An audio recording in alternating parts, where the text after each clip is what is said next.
கன்னட நடிகர் திலீப் ராஜ் தனது 47வது வயதில் மாரடைப்பால் மரணமடைந்த தகவல் ஒட்டுமொத்த திரையுலகத்தையும் அதிர்ச்சியில் ஆழ்த்தியுள்ளது. தனது இல்லத்தில் இன்று அவர் மாரடைப்பால் பாதிக்கப்பட்டதாகவும் உடனடியாக அப்போலோ மருத்துவமனைக்கு சிகிச்சைக்காக கொண்டு செல்லப்பட்டதாகவும் கூறப்படுகிறது. மருத்துவர்கள் தீவிர முயற்சி செய்த போதிலும் அவரை காப்பாற்ற முடியவில்லை. திலீப் ராஜ் தொலைக்காட்சி மற்றும் திரைப்படத்துறைக்குள் நுழைவதற்கு முன்பு நாடகத்துறையில் தனது பயணத்தை தொடங்கினார்.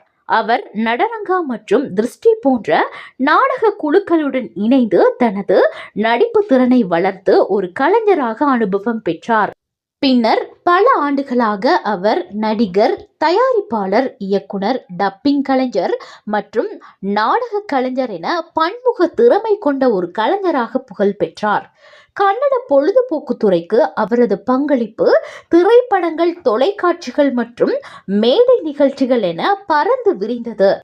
இந்த நிலையில் அவரது திடீர் மரணம் ரசிகர்களையும் பொழுதுபோக்கு துறையினரையும் ஆழ்ந்த துயரத்தில் ஆழ்த்தியுள்ளது.